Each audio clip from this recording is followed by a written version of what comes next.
안녕하세요. 오늘도 서연살롱을 찾아주셔서 감사합니다.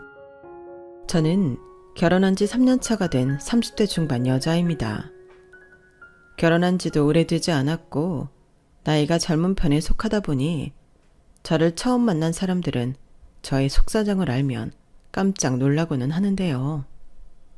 사실 지금 함께 살고 있는 남편은 초혼이 아닌 재혼한 남편이거든요. 요새는 결혼을 30대 초반쯤 많이들 하다 보니 다들 초혼으로 생각하시는데 어쩌다 재혼한 사실을 알면 정말 놀라시더라고요. 저도 그 시절만 떠올리면 참 후회도 많고 억울함도 많지만 어쩌겠어요. 그땐 저도 참 순진했고 철도 없었던 터라 남의 말이 도무지 귀에 들리지가 않았어요. 제 인생의 가장 큰 실수이자 후회인 첫 번째 남편을 만나게 된 건 잠깐 이야기를 하자면 정말 첫 만남은 불꽃 같은 만남이었어요. 저는 항공대를 나와 25 꽃다운 나이에 이름만 들어도 다 아는 유명 항공사에 스튜디오스로 취업을 성공했어요. 어렸을 적부터 비행기를 타고 돌아다니는 직업을 선망했고 외모 관리나 외국어에도 관심이 많았기 때문에 천직이라는 생각이 들었거든요. 어릴 때부터 한 번도 다른 꿈은 꿔본 적도 없이 목표가 워낙 확실했던 덕분에 남들보다 빠르게 원하는 항공사로 바로 취업을 성공했고 직장에 뼈를 묻겠다는 각오로 일했어요. 다행히 생각했던 대로 스튜디오스는 저에게 천직이었고 그 누구보다 높은 직업 만족도를 누리며 20대 중반을 시작하게 되었죠. 지금 생각하면 정말 어떻게 그러고 살았나 싶은 생각이 들 정도로 국제선을 타고 비행을 나가 잠시 외국에 체류하는 짧은 기간 동안 저는 참 열심히도 놀았던 것 같아요.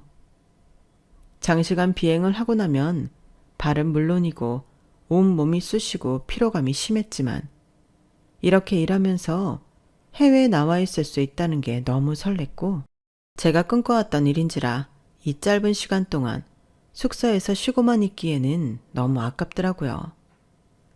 같이 비행한 동기들이 혀를 내두를 정도로 저는 그 시간을 알차게 돌아다녔어요. 해외라고 딱히 겁먹지도 않고 혼자서도 잘 노는 타입이라 더 잘 다녔던 것 같아요. 한 번은 필리핀 세부로 비행을 갔었는데 이상 기후로 결항이 되어 하루 정도 시간이 뜬 적이 있었어요. 날씨가 별로 좋지 않다 보니 다들 숙소에 있는데 저는 그 시간마저 괜히 아쉬워서 근처에 있는 마트에 잠깐 나갔다가 들어오는 길에 우산을 날려먹었어요. 비가 쏟아지는데 순간적으로 바람이 강하게 불어서 우산을 놓쳐버렸던 거죠. 그때 어떤 남자가 와서 우산을 씌워줬는데 한국분인 것 같더라고요. 비행을 하면서 하도 여러 나라의 사람들을 보다 보니 대충 느낌만 봐도 어느 나라 사람인지 촉이 오던 때였거든요. 감사합니다. 혹시 한국분이세요? 네, 어떻게 하셨어요? 그냥 느낌으로요. 그래요? 신기하네. 어디까지 가세요? 저는 이 앞에 건물까지만 가면 돼요. 정말 감사합니다. 별 말씀을. 같은 한국분이라니까 더 뿌듯하네요. 제 나이 또래쯤 되어 보이는 젊은 남자였는데 키도 크고 남자다운 외모에 여유로운 태도까지. 저도 혈기왕성한 나이였다 보니 순간적으로 심장이 덜컹하는 느낌이 들면서 묘하게 설레더라고요. 스튜어디스 근무 특성상 스케줄 근무를 하다 보니 생각보다 외부 사람을 자주 만날 기회가 없어서 승객들 외에는 또래 이성을 만난 지가 꽤 되었는데 이렇게 해외에서 한눈에 호감인 남자를 만나게 되니 좀 갈등이 되더라고요. 연락처를 물어보지 못하면 평생 후회할 것 같았는데 도무지 입이 떨어지질 않았어요. 지금 와서야 하는 말이지만 어릴 때는 우산을 제 쪽으로 좀 더 기울여 준다든지 차도에서 자리를 안쪽으로 밀어준다든지 그런 아주 사소한 매너에도 마음이 혹하잖아요. 좀 우습지만 그때의 저도 그랬어요. 혼자서 타국에서 만난 낯선 남자의 그런 모습들에 설레면서 연락처를 물어볼까 말까 고민만 하다가 결국은 목적지까지 도착을 해버리고 말았죠. 마지막까지 우물쭈물 하다가 결국은 물어보지 못하고 헤어졌어요.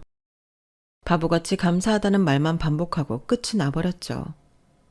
그날 밤 잠자리에 들면서도 아쉬워서 그런지 계속 생각이 나더라고요. 어차피 다시 볼 일도 없는 사람이라 까여도 그만인데 왜 용기를 못 냈을까 싶어서 너무 속상하더라고요.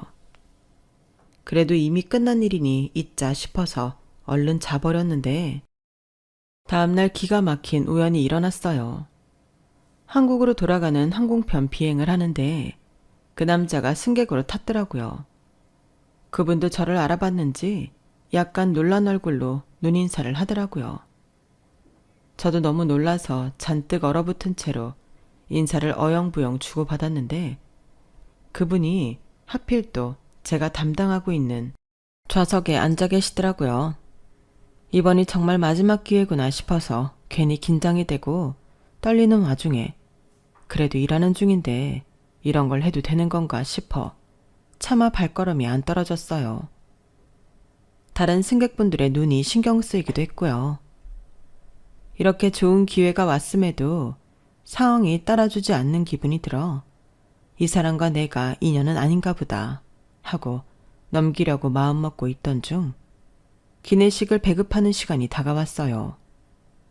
그분께 기내식을 건네드리는데 갑자기 제 손에 뭔가를 쥐어주더라고요. 사람이 없는 곳으로 가서 펼쳐보니 본인 연락처를 적은 쪽지였어요. 한국에 도착해서 연락 한번 달라는 간단한 내용과 함께요. 정말 오랜만에 가슴이 뛰더라고요. 그 쪽지를 받고 나서 비행기를 타고 한국으로 돌아가는 시간 내내 마치 기내에 저와 그 사람 단 둘만 있는 것 같은 착각이 들 정도였어요. 그렇게 비행이 끝나고 내릴 때가 되어 승객분들께 인사를 드리는데 그분이 제 앞에 와서 짤막하게 인사를 했어요. 반가웠어요. 또 봐요. 언제 볼 줄 알고 그런 말을 하는지 묘하게 본인이 준 연락처에 제가 연락을 할 거란 걸 아는 것처럼 굴어서 얼굴이 화끈거렸어요. 그렇게 연락처를 받고 일주일 정도는 정말 골머리를 싸매고 고민을 했어요. 고작 외국에서 우산 씌워준 게 다인데 이런 남자를 뭘 믿고 연락을 하나? 믿을 만한 사람일까? 별의별 생각이 다 들더라고요. 타지에서 굳은 날씨에 나눠 쓴 우산이나 다음날 우연히 비행기에서 제외한 점이나 몰래 쪽지를 주고받은 것까지 전부 저한테 일어날 거라고는 상상조차 하지 못했던 로맨스 영화 속 한 장면처럼 느껴져서 도무지 정신을 못 차리겠더라고요. 하지만 이런 경험이 흔치 않은 것인 만큼 시간이 흐를수록 일단은 한 번 더 만나보고 결정해야겠다는 생각이 점점 커졌어요. 일생에 이렇게 설레고 떨리는 경험을 할 기회가 한 번 더 올 거란 보장이 없는데 이대로 흘려보내기에는 아깝더라고요. 결국 용기 내어 연락을 하게 됐고 쉬는 날에 맞춰 약속을 잡았어요. 남자는 제 생각보다는 나이 차이가 좀 나더라고요. 7살 연상이었고 알고 보니 대치동 유명 학원에서 1타 강사로 이름을 좀 알린 사람이었어요. 인터넷 강의도 찍는다고 하는데 어쩐지 일반인 치고는 훨씬 멀끔한 느낌이 확실히 방송에 나올 법한 스타일이더라고요. 강의 후기 같은 걸 찾아보니 잘 가르치고 인기도 많은 선생님이라는 평이 많아서 호감이 더 갔어요. 나이 차이가 좀 걸리긴 했지만 워낙 배려가 몸에 배어있는 자상한 사람이라 금방 마음의 문이 열렸고 첫 만남부터 강렬했던 이끌림에 금방 연인 사이가 됐죠. 스케줄 근무 때문에 서로 쉬는 날이 많이 겹치지는 않아서 생각보다 자주 만나지는 못했지만 그래서인지 더 애틋하고 꿀 떨어지는 연애를 했어요. 그렇게 만난 지 2주 전쯤 됐을 때 2주년 기념 여행이라고 생각하고 간 호텔에서 성대한 프로포즈를 받았어요. 호텔 룸을 전문 플라워 업체에 맡겨서 온통 생화로 가득 꾸며놓고 척 봐도 비싸 보이는 3단 생화 케이크에 명품 웨딩 슈즈, 프로포즈 반지까지. 당시 남자친구가 잘 나가는 건 알고 있었지만 생각 이상의 초호화 프로포즈에 눈이 휘둥그레질 정도였어요. 오빠, 이게 다 뭐야? 뭐긴, 우리 이제 연애할 만큼 했잖아. 가뜩이나 일 때문에 같이 보낼 수 있는 시간도 적은데 이제 그만 결혼하고 싶어. 나랑 결혼해 줄래? 2년이라는 연애 기간 동안 저에게 부족함 없이 잘해주는 다정다감한 남자였고 7살이라는 나이 차이에서 오는 연상의 연륜과 여유가 늘 매력적으로 다가오긴 했지만 당시 제 나이가 27이라 결혼에 대해서는 생각해 본 적이 없었어요. 결혼을 하더라도 최소한 2년 정도는 더 연애를 하다가 결혼할 생각이었거든요. 앞서 말했듯 실제로 만나서 함께 시간을 보낼 수 있는 시간이 많지 않았다 보니 횟수로는 2년이어도 체감상 그 정도 사귀었다는 느낌이 잘 안 들기도 했고요. 나도 결혼을 한다면 오빠랑 하고 싶기는 한데 아직 결혼에 대해서 생각해 본 적이 없기는 해서.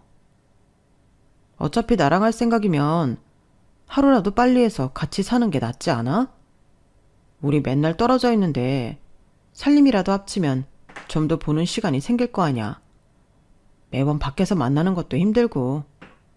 내 나이도 이제 34이라 집에서도 결혼하라고 난린데 더 이상 결혼을 미루긴 힘들 것 같아. 그제서야 정신이 좀 들더라고요. 정신 차려보니 남자친구 나이는 30대 중반을 넘어가고 있다는 걸요. 눈앞에 펼쳐진 화려한 프로포즈 현장과 애절한 남자친구의 눈을 보니 도저히 거절할 엄두도 안 났을 뿐더러 세상에 이런 프로포즈를 받을 수 있는 여자가 몇이나 될까 싶어서 행복한 마음에 잔뜩 취해 앞을 내다볼 생각은 미처 못했어요. 당연하게도 집에서는 연애 경험도 별로 없는 제가 남들보다 어린 나이에 나이 차이가 나는 남자와 결혼을 하겠다고 하니 반대를 하셨어요. 하지만 당시 전 첫 남편과의 첫 만남부터 연애하던 기간까지 모든 게 다 운명처럼 느껴졌기에 부모님의 반대도 무릅쓰고 결혼을 강행했죠. 원하는 게 있으면 무슨 수를 써서라도 쟁취하고 마는 제 성향을 잘 아는 부모님으로선 제가 강하게 나오니 어느 시점부터는 더 이상 반대를 못 하시더라고요. 다만 부모님께서 원하던 결혼은 아니니 지원은 못 해주시겠다고 하더라고요. 저는 그것조차도 쿨하게 넘겼어요. 하지만 남자친구에게 그 사실을 얘기하자 별로 좋아하는 기색이 아니더라고요. 지원을 아예 안 받아서 되겠어? 아무리 비행하면서 모아둔 돈이 있다곤 하지만. 오빠도 모아둔 돈 있고 내가 모은 돈도 꽤 되니까 이 정도면 둘이 살 정도는 되는 거 아니야? 뭐 못 살 정도는 아니긴 한데 아무래도 지원 받을 수 있으면 받는 게 낫기는 하지. 그럼 어떡해. 오빠 나이 많다고 반대하는데. 결혼하려면 우리끼리 알아서 하라는데 그럼 오빠랑 결혼 포기할까? 그런 뜻이 아니잖아. 그냥 받을 수 있으면 받으면 좋은 건데 아쉽다 이 얘기지. 어떻게든 집안 반대 무릅쓰고 결혼하려고 노력하는데 저런 소리나 하니 좀 실망스럽더라고요. 하지만 늘 그렇듯 금방 화해를 했고 결혼까지 별 탈 없이 진행하게 됐어요. 그때까지만 해도 별다른 이상한 기색은 눈치채지 못했어요. 남편에게는 홀어머니가 계셨는데 제가 어리니 막내딸을 얻은 것 같다면서 예뻐라 해주셨거든요. 사실 어머니를 처음 뵙고 인사드렸을 때만 해도 홀어머니 있는 남자는 안 된다. 결혼하기 전에는 잘해줘도 결혼하고 나면 돌변하는 시어머니들 있다. 이런 흔한 이야기들은 어디 내려오는 괴담쯤으로 여겼어요.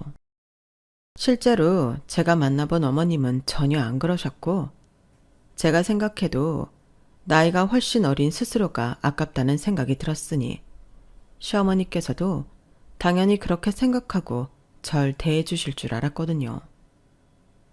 하지만 결혼 생활은 생각보다 호락호락하지 않더군요. 남편은 결혼한다고 혼자 살던 오피스텔을 정리하고 집을 사겠다더니 갑자기 대출이 부담된다며 부모님 집으로 짐을 옮겼어요. 그게 결혼식을 올리기 고작 넉 달 전의 일이라 저는 정말 당황스럽더라고요. 아니, 집을 구하고 오피스텔을 정리하던가 하지. 냅다 짐부터 빼면 어떡해. 어차피 이사할 거 왜 두 번 움직여? 지금 집 함부로 사기 좋은 때가 아닌 것 같아서 좀 타이밍을 보려고. 엄마 집 내가 해드린 거라 내 집이나 다름없어. 잠깐 여기서 같이 살면서 집 알아보자. 저도 일이 일인지라 서울에 붙어 있을 수 있는 날이 많지 않아서 집은 남편이 알아보기로 해서 믿고 맡겨놓은 상태였는데, 결혼식이 얼마 안 남은 시점에 상의도 없이 그런 결정을 내리고 통보하니 말문이 막혔어요. 당장 만나서 이야기하고 싶어도 상황상 그러기가 힘들고, 유선으로 화내봤자 달라질 것도 없으니 뭐 하나 해결된 게 없는 채로 시간이 금방 흘러버리더라고요. 그동안 쉬는 날 쪼개가며 집을 알아봤지만 남편이 가지고 있는 돈이 더 많다 보니 저 혼자이므로 뭘 알아보고 하기도 힘들었어요. 결혼할 날이 점점 코앞으로 다가오니 남편이 부모님 집에서 잠깐 살자고 꼬드기더라고요. 엄마 집이 당신 출근하기도 가깝고 방 사이 거리도 꽤 넓어서 괜찮을 것 같은데, 그냥 괜찮은 집 구할 때까지 엄마 집에서 잠깐 살자. 어차피 당신 일하느라 엄마랑 마주칠 일도 별로 없잖아. 결혼식이 다가올수록 신경 쓸 것도 많고 골치 아픈 일도 한두 가지가 아니어서 그렇게 집 문제를 미처 해결하지 못한 채로 결혼식을 올리게 되었어요. 집이 없으니 가구도 뭣도 없이 딸랑 옷가방과 중요한 소지품 몇 가지만 챙겨서 이사를 했어요. 어머님 댁은 평수가 넓은 편이라서 궁궐 같은 느낌은 있었지만 제 집이 아닌 곳에 얹혀 산다고 생각하니 창살 없는 감옥처럼 답답하게 느껴지더라고요. 그땐 결혼 초기라 어머님이 제게 적대적으로 대하지 않았을 때인데도 그렇게 느꼈는데, 시간이 좀 흘러 어머님께서 본성을 드러내기 시작하니 정말로 미칠 노릇이었어요. 시댁에서 시부모 모시고 사는 것만 해도 기특해 죽겠는데 내 집이다 생각하고 편하게 지내거라. 어머님의 이런 인사말로 제 시댁살이가 시작되었는데, 돌이켜보니 시작부터 약간 삐그덕대기는 했죠. 오빠, 어머님 하시는 말씀 들었어?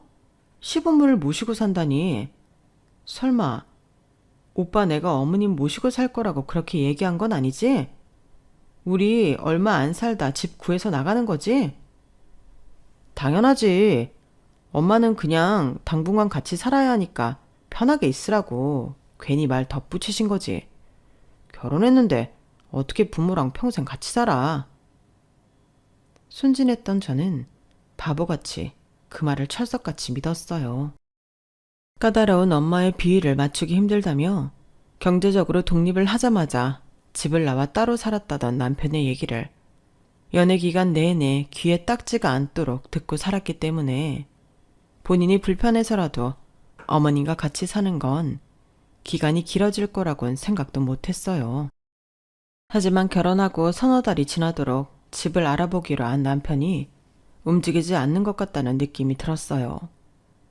그동안 저는 비행하는 날이 많아 어머님과 마주칠 일이 많지는 않았지만 쉬는 날에는 아무래도 어머님 눈치가 보이다 보니 집에서 쉬어도 쉬는 것 같지가 않고 묘하게 피로감이 풀리지 않는 것 같은 느낌이 들었어요. 오빠, 집 알아보고 있는 거 맞지? 왜 어떻게 되고 있다는 말이 없어? 알아보고 있다니까? 근데 너도 알겠지만 집값이 참 비싸긴 비싸서. 좀 괜찮은 집 살려면 당연히 비싸지. 안 비싼 집이 어딨겠어. 큰 집 아니어도 되니까 적당히 살만한 집 구해서 얼른 나가자. 뭐 그렇게 빨리 나가야 할 필요 있나? 너도 출퇴근하기 편하고 좋지 않아? 엄마가 딱히 불편하게 하는 것도 없잖아. 그건 오빠 생각이지. 휴무 날 오빠 일 나가고 나랑 어머님하고만 집에 있을 때 늦잠 자고 일어나면 어머님이 묘하게 싫어하는 티 내시고 식사도 무조건 같이 하라고 하시는데 처음에야 좋은 마음으로 같이 식사도 하고 그랬는데 솔직히 그게 나한테 편한 일은 아니잖아. 나도 좀 쉴 때는 푹 쉬고 싶은데 괜히 집에서 일만 하게 되고 어머님 눈치 보게 돼서 힘들어. 엄마는 너 있다고 되게 좋아하시던데 너무한 거 아니야? 좀 친정엄마다 생각하고 좋게 생각해주면 안 되나? 우리 엄마가 딸이 없어서 너랑 산다고 하니까 엄청 좋아하셨어. 오빠, 근데 말하는 게 좀 그렇다? 같이 산다니 당분간만 같이 지내는 거지. 무슨 평생 같이 사는 것처럼 말해? 아니, 말이 그렇다는 거지. 언제 이사를 갈지도 모르는 거고. 지금 같이 살고 있는 건 맞잖아. 왜 이렇게 예민하게 반응해? 벌써 우리 결혼한 지 석 달이 지났어. 결혼 전부터 알아보겠다고 해서 믿고 맡겼는데 아직까지 소식이 없으니까 그렇지. 됐어. 이젠 더 이상 맡겨놓기 불안해. 집은 내가 알아볼 테니까 괜찮은 집 찾으면 당신도 협조해. 알겠어. 근데 쉽진 않을 거야. 나도 너 출근이랑 인프라, 집값 이것저것 다 따져서 찾아보려다가 길어진 거니까. 언제까지 불평만 하고 두고 보기만 할 수는 없는 노릇이라 쉬는 날 부지런히 집을 보러 돌아다녔어요. 당연히 처음부터 마음에 드는 집은 못 찾았지만 그래도 열심히 찾다 보니 어느 정도 대출 끼고 사면 살 수 있는 정도의 집값에 남편과 제 출근 루트를 생각해도 괜찮은 위치에 마음에 드는 집이 있더라고요. 그 집은 제가 정말 꿈꾸던 구조의 집이라 당장 계약을 해버리고 싶을 정도로 마음에 쏙 들었어요. 그래서 남편에게 바로 영상도 찍고 사진도 찍어서 보냈는데 남편 반응이 영 떨떠름했어요. 왜 그래? 마음에 안 들어? 그동안 우리가 얘기했던 집이 딱 이런 집 아니야? 뭐 집은 마음에 들긴 한데 그렇다고 바로 계약을 할 순 없는 거니까. 일단 오늘 그냥 오고 들어와서 얘기하자. 왜? 뭐가 문젠데? 다른 집도 더 봐야지. 아니, 다른 집을 얼마나 더 보려고. 나도 꽤 집 보러 돌아다녀 봤지만 집세 이 정도에 이만한 집 찾기 힘들어. 당신도 그동안 집 오랫동안 알아보러 다녀봤으면 알 거 아냐. 몰라. 난 계약금 걸고 갈래. 아, 진짜 왜 이렇게 제멋대로야. 그 집에 너 혼자 살 거야? 나도 같이 살 집이잖아. 계약금 걸지 말고 빨리 와. 그 조건에 집세가 그렇게 합리적이면 뭔가 다른 이유가 있을 거라고. 이래서 여자들한테 집 보는 거 맡기면 안 되는데 하여간 귀는 얇아서. 당장 들어와. 계약금 걸기만 해봐. 그 집에는 당신 혼자 들어가서 살게 될 줄 알아. 아니, 뭐라고? 일하느라 바빠 죽겠는데 집 볼 거면 좀 같이 가든가. 혼자 가서는 계약금 걸겠다고. 아, 됐다. 집에 와서 마저 얘기해. 정말 마음에 드는 집을 눈앞에 두고도 남편의 강경한 태도 때문에 눈물을 머금고 집에 돌아와야 했어요. 부동산 사장님 역시 이 조건에 이만한 집은 없어서 눈독 들이는 사람이 많을 거라고. 제가 매물 뜨자마자 첫 번째로 보고 가는 사람이라 있을 때 잡아야 한다고 많이 안타까워 하셨지만 저렇게까지 남편이 세게 나오는데 차마 맞서 싸울 자신이 없더라고요. 뭔진 몰라도 바빠서 예민해졌을 때 전화를 해서 그렇겠거니 싶어 아쉬운 마음에 집 몇 군데 더 보고 집으로 돌아갔는데 일찍 퇴근한 남편이 먼저 집에 와 있었어요. 그런데 그 옆에는 마치 저를 벼르고 있었다는 듯한 얼굴로 팔짱을 끼고 있는 시어머니까지 기다리고 계시더라고요. 남편에게 뭐라 말을 걸어보기도 전에 어머님께서 먼저 제게 쏘아 붙이셨어요. 며느라, 너 이 집에서 나가려고 길을 쓴다면서? 그게 사실이냐? 네? 어머님, 뭔가 오해가 있으신 모양인데요. 길을 쓰고 뭐고 할 것 없이 그냥 더 늦기 전에 저희 신혼집을 알아보고 있는 것 뿐이에요. 뭐? 신혼집? 결혼하자마자 시어미 집에 얹혀 살았으면 여기가 네 신혼집이지. 어디가 신혼집이라는 거야? 어머님, 저한테 따지지 마시고요. 이 사람한테 못 들으셨어요? 저희 집 구하는 기간 동안만 어머님 집에서 신세 지는 거잖아요. 여기서 평생 어머님이랑 같이 살 순 없잖아요, 어머님. 여보, 내가 언제 그런 말을 했어? 당신도 어머님이랑 같이 사는 거 좋다면서. 같이 살기로 다 합의하고 들어와 놓고 이제 와서 왜 발뺌이야? 막상 같이 살아보니 불편해서 나가겠다고 하는 거잖아, 지금. 대체 지금 무슨 소리라는 거야? 내가 언제 어머님이랑 사는 게 좋다고 했어? 아니, 좋다고는 했지. 근데 그게 계속 같이 사는 게 좋다고 한 건 아니잖아. 나는 당신이 여기 들어와서 행복하게 잘 지내고 있는 줄 알았어. 솔직히 우리 엄마가 당신한테 뭘 어떻게 했다고 그래? 시집살이 한번 시킨 적이 없는데 왜 그렇게 불편해서 이 집을 떠나고 싶어서 안달이냔 말이야. 그건 당신이 약속을 안 지켜서 그런 거잖아. 결혼 전부터 마음에 드는지 말아서 구해와 본다며.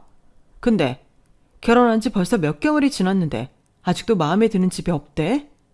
그래서 내가 움직인 거잖아. 오늘 그 집은 마음에 드는데 왜 계약 못하게 하는 건데? 엄마랑 얘기가 안 됐잖아. 엄마한테 말도 안 하고 집 계약을 하겠다고? 그동안 엄마 덕분에 돈도 안 나가고 편하게 먹고 살았으면서 어떻게 상의 한마디 안 하고 집 계약할 생각을 해? 우리 신혼집 구하는 것까지 어머님 허락을 받고 구해야 해? 정말 순수하게 터진 의문이었어요. 어머님이 앞에 계시는데도 너무 황당한 나머지 그 말이 입 밖으로 튀어나와 버리더라고요. 하지만 더 어이없는 건 그 말을 듣자마자 어머님께서 거의 발작하듯이 저에게 소리를 지르시더라고요. 뭐? 반년 가까이 먹여주고 재워줬더니 허락을 받고 구해야 되냐고? 넌 그동안 얹혀 살게 해준 네 시부모에 대한 예의는 어디 밥 말아먹은 거냐? 어디 나이 어리고 예쁘장하다고 기내에서 승객들 시다버리라는 직업이어도 그냥 다 좋게 봐줬더니 아주 끝까지 기어오르려고 하네? 넌 아직도 네 주제 파악이 안 되니? 네? 제가 못할 말이라도 한 건가요, 어머님? 전 그냥 저희가 살 집인데 어머님 의견까지 보태야 하냐는 뜻이었어요. 당연히 내 뜻이 들어가야지. 내 입장에선 같이 살기로 한 아들네 부부가 갑자기 집을 나가겠다는데 당연히 동의를 구해야 맞는 거지. 안 되겠다. 너는 나갈 때 나가더라도 내가 인간은 만들어 놓고 내보내든 해야지. 가만 놔두면 내 아들 등골 빼먹는 걸로도 모자라서 눈에 피눈물 나게 하겠어. 남들 치삭거리하는 직업이나 할 때부터 알아봤어야 했는데 역시 그런 직업은 걸러야 된다더니 그 말이 딱 맞네. 그동안 내가 얼마나 널 편하게 지내게 놔둔 건지 그걸 깨닫게 해주마. 그날 이후부터 어머님은 정말 대놓고 제게 시집살이를 시키셨어요. 뭐가 서러운지 울먹이며 말씀하더니 그게 얼마나 무서운 건지. 안 그러던 사람이 한번 돌변해서 그러니 저도 무서운 마음이 들어 마음처럼 어머님께 대들지를 못하겠더라고요. 혹시나 어머님이 더 화가 나서는 더 돌이킬 수 없게 될까봐 바보처럼 당하기만 했어요. 집안일은 물론이고 쉬는 날엔 늦잠 자는 꼴도 더는 안 봐주셨어요. 역시나 제게 말씀만 안 하셨지 그런 모습들을 마음에 안 들어하는 게 맞았더라고요. 그런 와중에 한 살이라도 젊을 때 아이를 가지라고 임신 압박까지 주기 시작하셨어요. 저는 제 직업 특성상 아이를 가지면 커리어가 자동으로 끊기기 때문에 남편과 결혼 후 3년 동안은 아이를 갖지 않기로 약속을 한 상태였어요. 하지만 남편 나이도 그렇고 여자도 젊을 때 아이를 낳아야 건강한 아이가 나온다며 어머님께서는 끊임없이 막말과 폭언을 동반해가며 아이를 가질 것을 종용하시더라고요. 승객들 밥이나 차려주고 짐칸에 짐이나 넣어주는 일이 뭐 그렇게 대단한 일이라고 놓지를 못해. 인생에서 중요한 건 자식을 낳아서 제대로 가르치는 거야. 내 아들 좀 봐라. 제대로 키워놓으니까 얼마나 나한테 지극정성이냐? 이 집도 아들 아니었으면 내가 못 살 집이었어. 너도 그 일로 세계 최고가 될 것도 아닌데 그냥 애나 낳아서 잘 길러라. 그럼 네가 원하는 대로 이 집 나가서 니들끼리 살아도 아무 말 안 음아. 저는 그때 심적으로 너무 지쳐 있었기에 그 말이 무슨 한 줄기 비처럼 느껴졌어요. 어차피 낳아야 할 아이 그냥 빨리 낳고 이런 상황에서 벗어나고 싶은 생각만 들더라고요. 어차피 임신을 시도해도 마음처럼 바로 되는 건 아니라는 걸 알고 있었기에 그 말을 듣고 난 후로 남편과 꾸준히 임신 시도를 했어요. 그런데 그땐 나이가 어려서 그랬는지 임신이 빨리 되더라고요. 시도한 지 한 달도 채 되기 전에 임신 판정을 받았고 얼마 못 가 일은 그만두게 됐어요. 그래도 임신을 하고 나니 확실히 어머님이 전보다는 저를 건드리지 않으셨죠. 오히려 집에서 임신한 몸에 좋다는 여러 영양제나 탕약을 지어다 주시고 집밥도 푸짐하게 차려주시는 등 엄청나게 잘해주기 시작했어요. 한참 어머님께 구박만 받다가 임신했다는 이유만으로 그렇게 따뜻한 대접을 받으니 눈물이 다 나더라고요. 그땐 당한 줄도 모르고 어머님의 호의에 감동받아서 어머님이 주시는 대로 다 받아먹었어요. 임신하니 어머님과의 관계도 좋아지고 있는 것 같다는 착각이 들어서 더 이상 예전으로 돌아가고 싶지가 않더라고요. 지금 생각하면 참 답답한 일이지만 그때 제 심정은 그랬어요. 부작용이 있었다면 어머님께서 손 하나 까딱 안 시키고 친정엄마 마냥 해주시는 음식들을 먹다 보니 살이 금방금방 쪘어요. 임신하고 나서 거의 20kg 정도 쪄서 아이를 낳고 난 뒤 제 몸을 원상복구 시킬 수 있을지 걱정이 들기 시작했죠. 그래도 출산이 곧인지라 우선 낳고 생각하자 했어요. 그런데 이게 무슨 운명의 장난인지 출산을 한 달 앞두고 원인도 모른 채로 아이가 뱃속에서 돌연 숨을 멈춰버렸어요. 그때의 기분은 정말 말로 표현할 수 없을 만큼 절망스러웠죠. 뱃속에 아이가 많이 자라있는 상태라서 출산을 하듯 꺼내야 하는 상황이었어요. 그때 생각을 하면 지금도 약간 숨이 가빠울 정도로 아직도 힘들어요. 자연분만으로 아이를 낳았는데 옆방에서 들려오는 아기 울음소리와는 달리 제 방에서는 아기가 태어나자마자 차가운 정적이 흘렀어요. 그때가 여름이라 절대 그럴 리 없었는데도 온몸에 한기가 돌아 덜덜 떨리더라고요. 아기에게 너무 미안한 마음에 얼굴이라도 보고 싶었는데 의사 선생님께서는 절대 안 된다며 안 보여주셨어요. 그 뒤로는 무슨 정신으로 아이를 장례를 치렀는지 모르겠어요. 저는 거의 정신이 반쯤 나간 채로 지냈던 것 같아요. 그런데 참 우습게도 아이를 잃자마자 어머님은 예전의 태도로 돌아왔어요. 이런 상황에 남편이라도 제게 힘이 되어줬다면 좋았을 텐데. 그런 큰일을 겪어도 남편도 참 안 변하더라고요. 저를 보호해주긴커녕 이 일의 책임을 제게 떠넘기게 바빴죠. 정말 더 이상은 못 견디겠더라고요. 남편에 대한 신뢰가 박살난 상태에서 결혼 생활을 더 이어나가고 싶지 않았어요. 그래서 백화점에 의류 판매직을 구한 뒤 이혼을 선언했어요. 어머님은 마지막까지 제게 상처가 될 말만 골라서 하더라고요. 아유, 봐라. 너 그렇게 뚱뚱해진 몸으로는 비행도 다시 못할 거고 고작 구한 게 또 그런 하찮은 일인데 우리 아들이랑 헤어지기까지 하면 네 인생 완전히 시궁창이야. 승무원 일 할 때 남자들이 쳐다나 봐줬지. 이젠 옛날처럼 남자들이 너 쳐다도 안 볼 거고 시집 한번 갔다가 돌아온 데다 재수없게 출근해 낳은 여자를 누가 거들떠나 봐주겠니? 이혼 같은 소리 하지 말고 그냥 살아. 그게 그나마 네가 살 길이야. 저도 어쩔 수 없이 사람이라 그런 폭언에 일일이 상처를 안 받을 수는 없었지만 계속 이렇게 살 수는 없다는 생각이 들었어요. 어머님은 본인 좋을 때만 잘해주시고 제가 조금만 뜻에 거스르면 온갖 막말로 상처를 주시는 분이었고 남편은 완전한 방관자였기 때문에 이제는 스스로를 지켜줘야겠다는 생각이 크더라고요. 솔직히 임신 후 망가질 대로 망가진 몸으로 뭘 다시 할 수 있으려나 불안하고 두려웠지만 이제라도 모든 걸 바로 잡고 싶다는 생각이 들었어요. 이대로 제 인생을 방치하기엔 제 나이가 너무 어리더라고요. 그래서 큰 마음 먹고 이혼 도장을 찍었고 백화점 일을 열심히 하면서 제 눈앞에 당장 주어진 일들을 해나갔어요. 이혼을 안 해주면 어쩌나 싶었는데 오히려 시어머니가 자존심이 생기에 도움이 됐어요.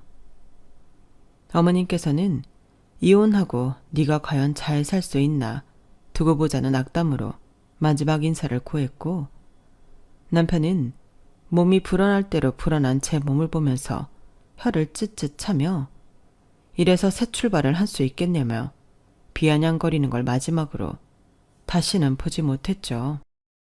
어떻게든 원하는 일은 스스로 힘으로 쟁취해내서 좋아하는 일을 했고 외모도 출중한 편에 속했던 제 모습에서 몸도 고생, 마음도 고생하느라 푸석푸석하고 뚱뚱해진 데다 좋아하던 일까지 잃어버린 제 모습을 보니 틈만 나면 우울감이 찾아왔어요.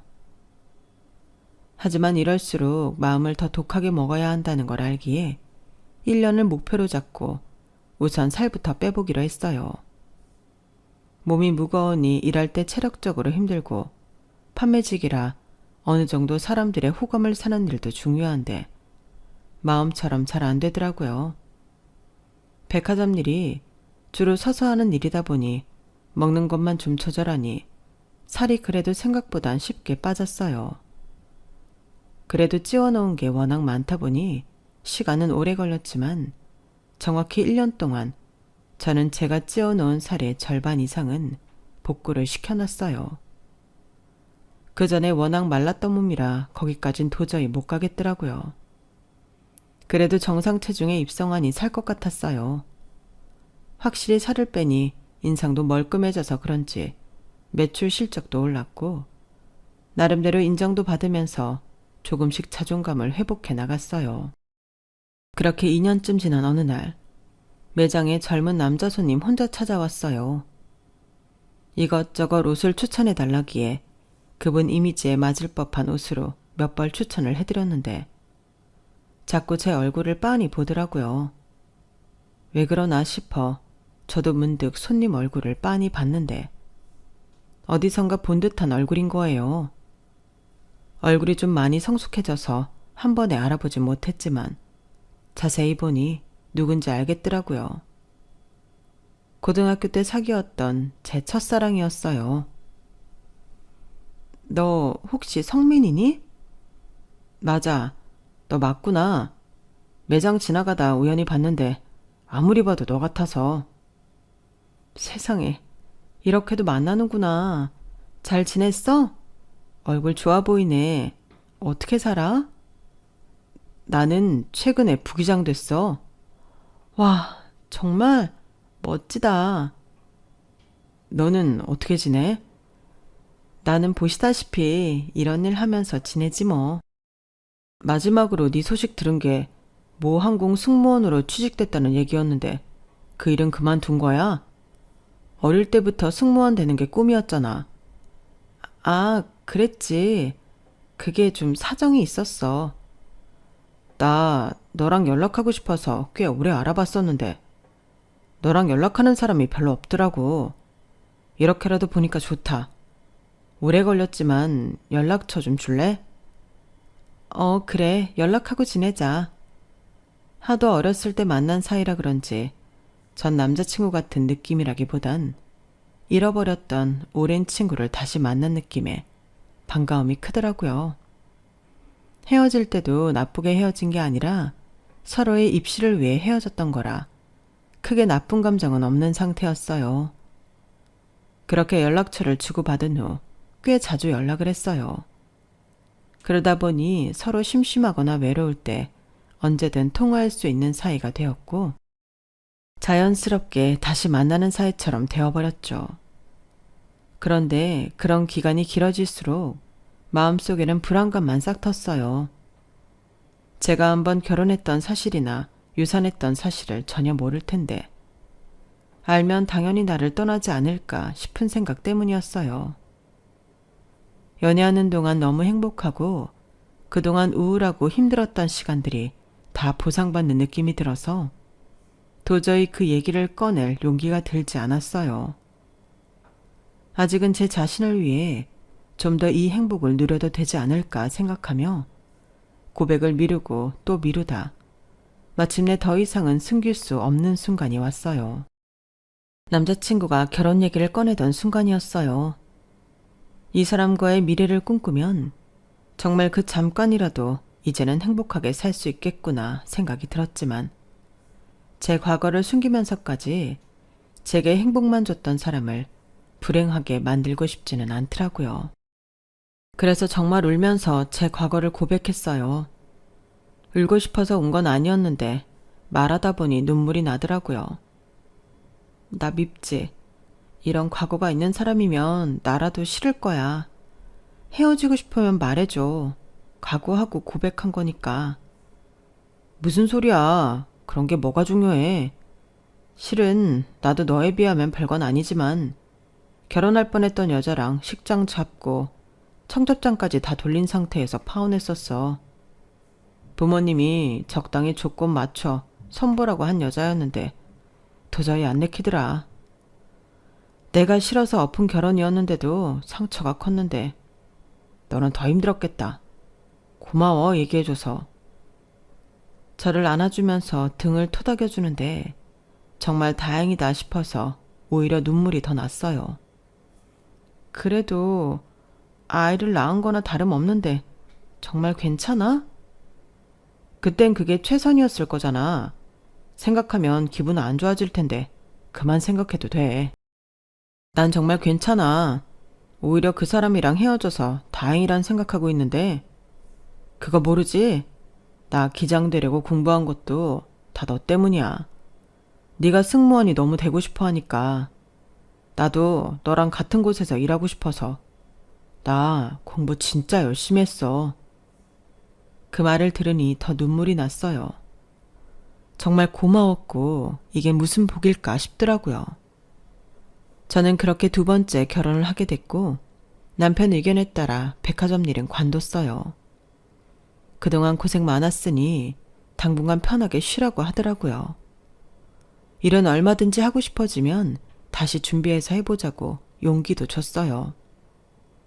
남편은 직업이 직업이라 그런지 수입도 많았고 가족은 무료 비행이 가능해서 덕분에 틈틈이 해외여행도 많이 다녔고 쇼핑도 많이 했어요. 제가 앞만 보고 달려온 스타일이라 이렇다 할 취미가 딱히 없어서 그런지 남편이 쇼핑하는 돈만큼은 스트레스 받지 말고 쓰라고 쥐어줬어요. 그래서 심심하면 친정엄마와 백화점에 가서 가족들 입고 먹을 것들 쇼핑을 하다 보니 저도 모르는 새에 VVIP가 되어 있더라고요. 물론 제 것만 사느라 그런 건 아니고 남편과 시댁 식구들, 친정 식구들 것까지 챙기다 보니 그렇게 된 거긴 하지만 그래도 소비를 좀 줄이긴 해야겠다고 반성하고 있던 와중 시어머니의 생신이 다가와서 미리 예약해 놓았던 명품 가방을 찾으러 가는 날이 왔어요. 매장 오픈하자마자 찾으러 가는 일정으로 잡아놨는데 전날 일정이 너무 피곤했어서 촉박하게 눈을 떴어요. 그래서 부랴부랴 머리 묶고 대충 보이는 옷을 집어입고 갔는데 아무래도 명품관에 그렇게 대충 입고 오는 사람은 별로 없다 보니 다들 힐끔힐끔 쳐다보는 것 같았어요. 유독 시선이 느껴지는 쪽으로 저도 모르게 같이 쳐다봤는데 세상에 전 남편과 시어머니가 팔짱을 끼고 절 쳐다보고 있더라고요. 아유, 살이 너무 많이 빠져서 못 알아보겠다 싶었는데 너 맞구나? 그 짧은 시간 동안 얼마나 고생을 했길래 사람이 이렇게 홀쭉해져? 옷차림새는 또 그게 뭐야? 동네 창피하게. 아는 척하지 마시죠. 좋은 인연도 아닌데.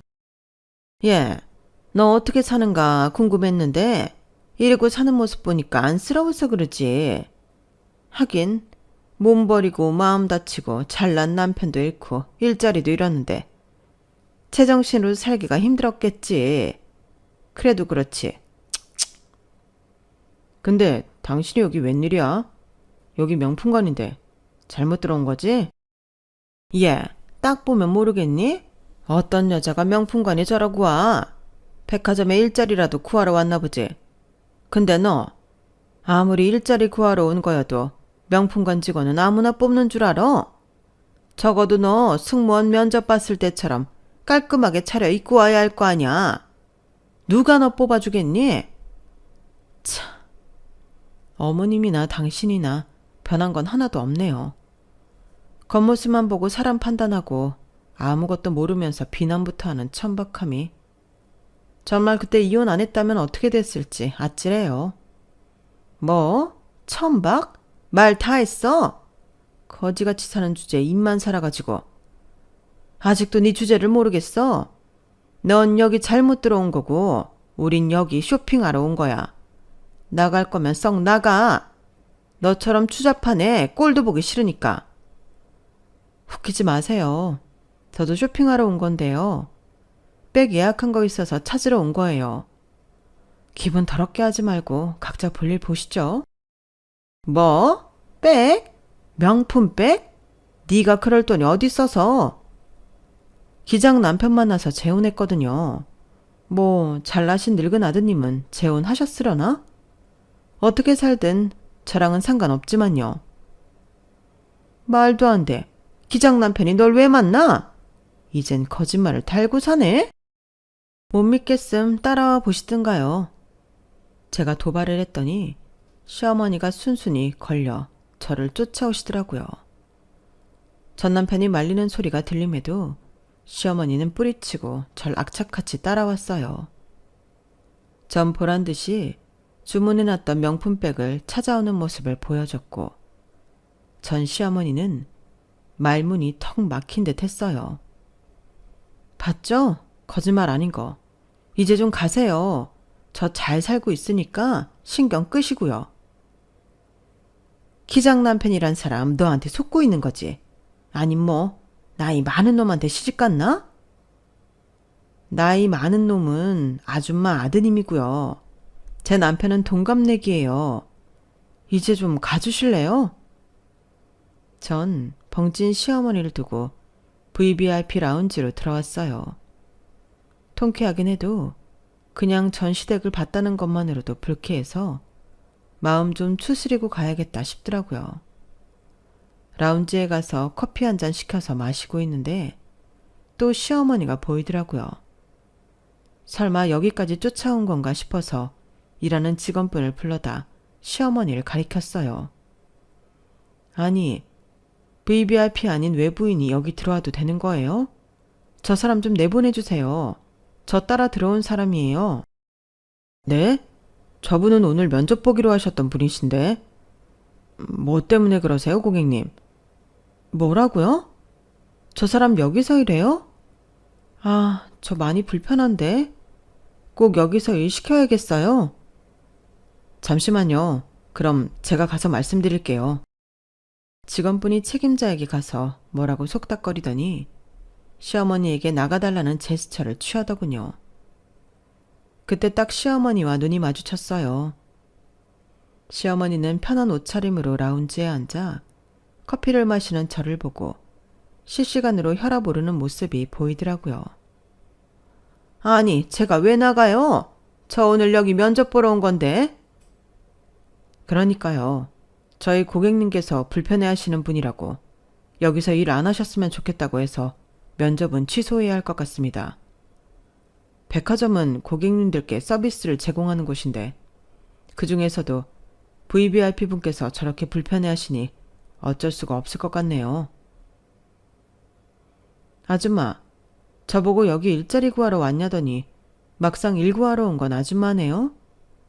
잘난 아드님이 요즘은 용돈 안 주시나 보죠? 뭐? 아줌마? 이제 남남인데 아줌마지 뭐예요? 아, 아줌마 나이는 아닌가? 할머니? 야, 너 진짜 미쳤어? 어디서 남자 하나 꽃뱀처럼 물어서 잘난 척이야. 내가 그 기장인지 뭔지 하는 인간 찾아내서 네 과거 싹 다 말할 거야. 이게 보자보자니까 아주 사람을 뭘로 하는 거야? 여기 이 아줌마 당장 끌어내. 아줌마, 오늘 면접은 없었던 걸로 하죠. 기회를 드리고 싶어도 저희는 고객님께 고래고래 고함치는 분이랑은 같이 일 못합니다. 책임자가 직원분께 눈짓을 했고 직원분이 쫓아와 시어머니를 쫓아냈어요. 나중에 알고 보니 전 남편이 저와 결혼했던 기간 동안에도 사업장에서 여직원들 2명과 번갈아가며 불륜을 저지르다 그게 회사에 밝혀진 모양이더라고요. 그걸 여직원 둘이 의기투합해서 공론화시켰고 그게 인터넷에 퍼지면서 큰 문제가 되어 매출의 직격탄을 맞고 사업이 망한 모양이었어요. 저는 정말로 명품을 사러 온 줄 알았는데 막상 망해서 일자리나 구하러 온 건 본인이면서 끝까지 저를 무시하려고 든 시어머니를 생각하니 참 괘씸하더라고요. 물어보니 청소 일을 구하러 오셨던 분이라는데 좋지 않은 인성 덕에 일자리도 구하지 못하고 참 사람 인생 어찌 될지 알 수가 없는 것 같아요. 명품 백을 사고 나오는 모습이나 VVIP 라운지에서 커피를 마시면서 눈이 마주쳤을 때 통쾌함은 아직도 이루 말할 수 없이 짜릿하네요. 다시는 그 추잡한 얼굴 제 인생에서 안 비쳤으면 좋겠어요. 제 이야기는 여기까지입니다. 들어주셔서 감사합니다. 항상 행운 가득한 하루하루 보내세요. 건강하시고요. 여러분, 사연 댓글에 응원과 현명한 조언 부탁드려요.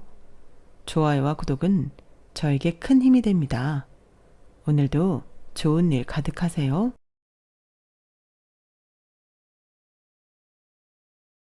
안녕하세요. 오늘도 사연 살롱을 찾아주셔서 감사합니다. 저는 올해로 결혼한 지 4년차가 되었고 다음 달이면 예쁜 천사의 엄마가 되는 30대 여성입니다. 현재는 시어머니와 함께 남편과 서울에서 살고 있어요. 사실 제가 시어머니를 모시고 살게 될 줄은 꿈에도 몰랐는데 어쩌다 보니 시어머니에게 엄마 엄마 하며 살고 있네요. 그리고 종종 겪는 일인데 제가 누군가 만나 시어머니와 함께 살고 있다고 얘기를 하면 다들 하나같이 저를 안쓰럽게 보거나 괜찮냐고 묻는 일이 많았는데 저는 이런 말을 하고 싶어요. 물론 어떤 시어머니랑 사느냐가 가장 중요하겠지만 적어도 저는 불편한 점보다 좋은 점이 많거든요. 우선 저희 시어머니는 너무 착하고 좋으신 분이세요.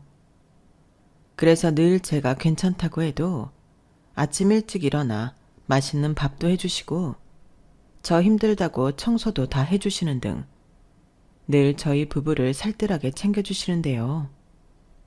그러시면서 꼭 하시는 말씀이 있으세요.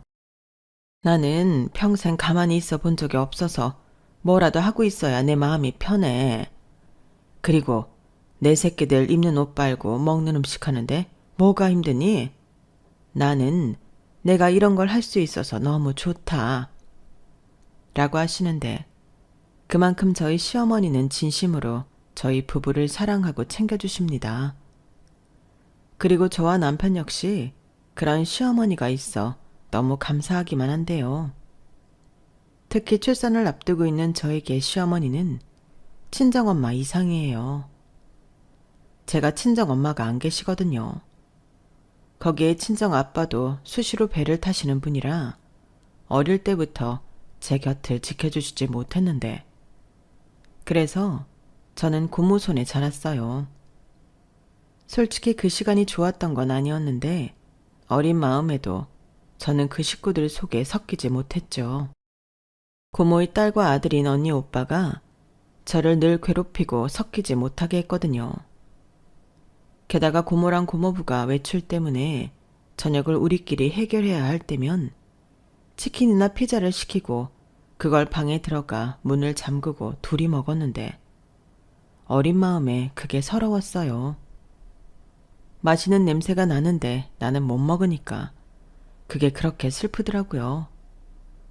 그래서 아빠한테 고모 집에 있기 싫다고 울면서 얘기한 적도 많았는데, 고모 외에 다른 형제가 없던 아빠는 저를 맡길 곳이 없다며 미안하다고 했어요. 그러면 또 고모가 왜 아빠한테 쓸데없는 소리를 해서 자기를 나쁜 사람으로 만드냐고 저에게 화를 냈고, 그렇게 눈칫밥을 먹으며 자랐던 저는 누구보다 엄마의 정이 고픈 사람이었어요. 친정엄마는 제가 아주 어릴 때 돌아가셔서 얼굴조차 기억나지 않았거든요. 그러니 학교에 가면 교문 앞에 서 있는 다른 아이들의 엄마가 너무 부러웠는데, 그렇다 보니 시어머니가 저에겐 친정엄마 같은, 아니 그 이상인 사람일 수밖에 없었죠. 시어머니는 딸 없이 아들만 둘인 미망인이셨어요. 저희 남편은 둘째 아들이었는데 욕심 많은 형 때문에 다 뺏기고 억울하게 자랐다고 하더라고요. 돌아가신 아버님이 그렇게 장난만 챙기던 옛날 사람인 게 문제였대요. 그래서 시어머니가 저희 남편한테 미안해 몰래 용돈도 주고 갖고 싶다는 나이키 신발도 사주고 그랬는데, 아주버님이 그걸 또 귀신같이 알고 자기 아버지한테 알려서 시어머니도 남편도 시아버지에게 혼이 나고 그 신발도 아주버님에게 뺏겼다고 했어요. 그러니 형제 사이가 좋았을 리가 없고 남편은 이를 악물고 공부를 했는데, 그 때문에 남편은 공부를 곧잘해 사교육 없이도 전교 5등 안에 들었고, 장남인 아주버님은 뒤에서 5등 안에 드는 꼴통이었다고 하더군요. 우리 형은 그때 아버지가 하는 농사일을 물려받으면 된다고 생각해서 공부 자체를 안 했어. 그래도 농사일은 하려고 했네. 자기가 달리 할 수 있는 일이 없으니까. 그리고 자기가 하나? 사람 사서 부릴 생각이었지. 좌우간 우리 형이지만 형은 단 한 번도 열심히 뭘 해본 적이 없어. 심지어 노는 것도 잘 못 놀았다니까. 달리기도 못하고 숨바꼭질하면 제일 먼저 잡히는 사람이 우리 형이었어. 나중에 노락실만 가면 돈이랑 이것저것 뺏겨서 오는데 말 다 했지. 정말? 그러면 자기도 당하고만 있지 말고 한번 제대로 붙어나 보지 그랬어. 뭐하러? 나는 하루빨리 그 집을 나가는 게 목적이었지. 그래서 자기도 만났잖아. 저희는 연애할 때 서로 그런 이야기를 종종 나눴는데, 똑같은 인생은 아니었지만 살아온 결이 비슷해 서로에게 더욱 애틋했어요. 저희는 아는 지인의 소개로 만났는데 첫 느낌이 좋아서 사귀게 되었거든요. 그렇게 평범하지만 행복한 연애를 3년 넘게 했고, 둘 다 혼자 살고 있었기 때문에 결혼해서 같이 살고 싶었는데, 저희 아빠는 해외 곳곳에 바다를 누비고 사시는 분이라 한국에 돌아와야 만날 수 있었고, 그 전에 시댁에 가서 먼저 인사를 드렸어요. 당시 아주버님은 결혼해서 아이도 있으셨는데 시어머니와 함께 살고 있으셨죠. 남편한테 들은 대로 아주버님은 시아버님이 하던 농사일을 물려받았어요. 저희 시댁이 산 논밭, 이런 재산이 좀 많았는데 아주버님은 그걸 전부 자기 것이라고 생각하는 사람이었어요. 그리고 끼리끼리 논다고 형님도 그런 사람이었는데, 제가 남편과 결혼을 한다고 찾아가니 반갑게 맞이해주기는커녕 저도 자기랑 같은 사람일까 경계부터 하더라고요. 그에 반면 시어머니는 참 인상이 좋으셨는데 뭐랄까? 가장 대우를 받아야 할 어른임에도 불구하고 시어머니는 눈치를 많이 보셨어요. 둘째 아들을 오랜만에 봐서 반갑고 또 결혼할 여자를 데리고 왔다고 하니 좋은데 아주버님과 형님의 눈치를 보시더라고요. 마치 너무 많이 기뻐하거나 좋아하면 안 되는 사람처럼 어딘가 불안해 보였는데요. 형님 역시 시어머니가 저한테 무슨 얘기를 할까 귀를 쫑긋 세우고 눈을 요리조리 굴리는데 여간 눈치가 보이는 게 아니었어요. 그리고 그런 분위기를 남편이 표나게 싫어했는데 아주버님이 바쁘다며 올라갈 사람들은 서둘러서 올라가라며 저희를 등 떠밀었어요. 저희 시댁이 경상북도 상주라 오후 늦게 도착했거든요. 그래서 저녁을 먹고 출발할 생각이었는데 저희가 간다고 미리 이야기를 했음에도 자기들이 바빠서 저녁상까지는 못 차려준다며 차가 막히기 전에 올라가라고 했어요. 아니, 한가하면 같이 고기라도 구워 먹고 얘기도 더 하면 좋은데 우리가 너무 바빠서. 서울 사람들은 또 차 막히는 거 싫어하잖아. 가서 얼른 쉬고 거기 가서 맛있는 거 먹어. 여기 음식이 뭐가 좋아? 서울 식당에서 사 먹는 음식이 훨씬 고급지고 좋지.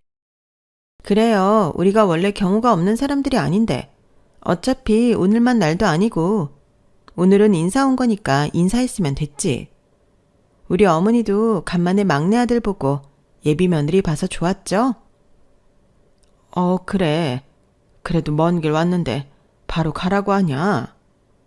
어머니가 잘 몰라서 그런데 요즘 젊은 아가씨들은 시댁에 오래 있는 거 싫어해요. 이렇게 빨리빨리 보내줘야 다음에 또 오고 그러는 거라고. 그래. 오늘만 날도 아니고 차 막히기 전에 얼른 올라가라. 어머니, 저는 괜찮은데 오늘은 날이 아닌 것 같으니까 그냥 갈게요. 대신에 다음엔 맛있는 거 많이 해주세요. 그래요. 여기까지 와줘서 고마워요. 우리 아들이 늘 서울에서 혼자라 걱정이 많았는데 그것도 고맙고요. 별 말씀을요. 그럼 건강 잘 챙기시고 또 올게요. 엄마, 나 갈게. 몸 잘 챙기시고 내가 보내주는 영양제 잘 먹고 있지? 뭐 필요한 거 있으면 바로바로 연락하고. 야, 인마, 형이 있는데 무슨 그런 쓸데없는 소리를 해. 내가 다 알아서 해. 너는 놀러가서 결혼 준비나 해. 지가 언제부터 엄마를 챙겼다고. 너 재수씨 앞이라 그러냐? 그냥 평상시대로 해라. 무슨 말이야. 원래도 내가 형보다 엄마를 더 챙겼는데 형이야말로 말만 하지 말고 행동으로 해.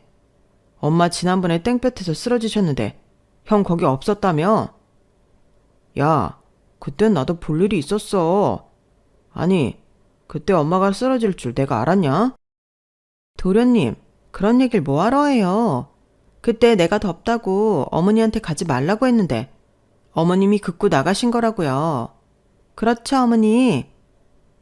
그래. 내가 가만히 있지 못하는 성격이니까. 그거 봐요. 괜히 도련님은 잘 알지도 못하면서 형한테만 뭐라고 하고 저 진짜 이럴 때마다 속상해요. 분위기는 순식간에 나쁜 쪽으로 기울었어요.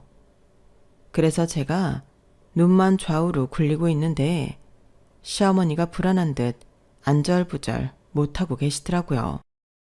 그래서 제가 남편의 소매를 끌며 그만하자고 고개를 저었고 남편은 씩씩거리며 자리에서 일어났는데 그게 시댁 식구들을 처음 본 날이었어요. 말로는 들었지만 실제로 겪어보니 집안 분위기가 어떤지 알 것 같았는데 남편이 종종 그랬거든요. 자기는 시댁 재산에는 10원도 관심이 없다고요. 다만 시어머니가 큰아들 큰며느리 눈치를 보고 사는 게 너무 짜증이 난다며 할 수만 있다면 가까운 곳에 모시고 싶다는 말을 했는데요. 결혼을 앞둔 그때는 차마 저에게 시어머니와 같이 살고 싶다는 말을 못했겠죠. 그런데 저랑 결혼하기 이전에도 남편이 시어머니에게 올라와 같이 살자고 여러 번 이야기를 했다고 했는데 그때마다 시어머니는 싫다고 단번에 거절을 하셨다 들었어요. 내가 서울에 가서 어떻게 사니? 나는 지금까지 상주를 벗어나 산 적이 없는데. 엄마는 그런 복잡한 곳에서 못 살아. 형이랑 형수가 잘 해줘. 그 산이랑 논이랑 밭도 다 엄마 건데 지들이 나한테 잘 보여야지. 그러니까 엄마 걱정하지 말고 너나 좋은 아가씨 만나 연애해. 엄마는 네가 좋은 사람 만나서 가정 이루고 행복하게 살면 그걸로 만족한다. 이렇게 말하는 시어머니셨다고 했는데 잘해준다는 아주버님과 형님에겐 어쩐지 수상한 냄새가 많이 나더라고요. 예전에 저희 고모도 형님 같은 느낌이 나는 사람이라 잘 알거든요. 그래서인지 인사를 다녀온 후에도 시어머니 생각이 많이 나던 저였는데요. 결혼 후 신혼여행을 다녀와서 또 인사를 가고 첫 명절에 내려가 다른 며느리들처럼 명절을 쇠려고 했는데 그때 형님이 저에게로 와서 비꼬듯이 이렇게 말했어요. 동서는 요즘 여자가 아닌가 봐. 무슨 한여근성 그런 거 있어? 나는 동서 편하라고 배려하는데 동서는 왜 그렇게 여기 내려와서 일을 하고 싶어 안달이야? 혹시 다른 마음이라도 있어? 네? 다른 마음이요? 그리고 제가 무슨 일을 하고 싶어 안달이 나요. 저는 그냥 해야 하는 일이니까 하려고 하는 것 뿐인데요. 나 참, 우리는 우리가 알아서 하거든. 근데 동서가 와서 내숭 떨면서 어머니, 저 뭐 하면 돼요? 이러잖아. 그럼 내가 진짜 이상해져. 우리 집은 우리 집만의 규칙 같은 게 있거든. 동서도 배운 사람이니까 알지? 로마에 가면 로마법을 따라라. 우리 집은 주방일이며 기타 잡일이며 다 어머니 몫이야. 그니까 괜히 나서서 저 뭐 하면 돼요?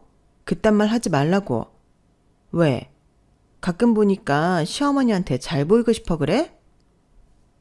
형님, 말씀이 좀 이상하네요.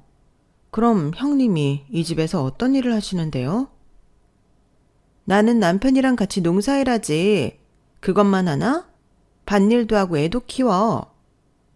아, 그래서 주방일이나 집안일은 몽땅 어머님이 하시는 거예요? 누가 보면 여기 어머니 집 아니고 어머님이 일해주는 집인 줄 알겠어요. 뭐야?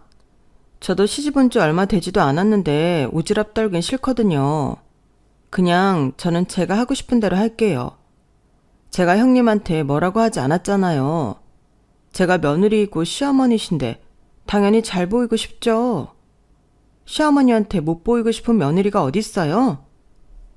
아, 그러니까 꿍꿍이가 있다. 이걸 지금 돌려서 말한 거지. 생각하고 싶은 대로 생각하세요. 제가 그것까지 일일이 말씀드리기는 좀 그렇죠. 제가 무슨 말을 해도 형님은 형님이 듣고 싶은 대로 들을 거잖아요. 동서, 진짜 대바라졌구나.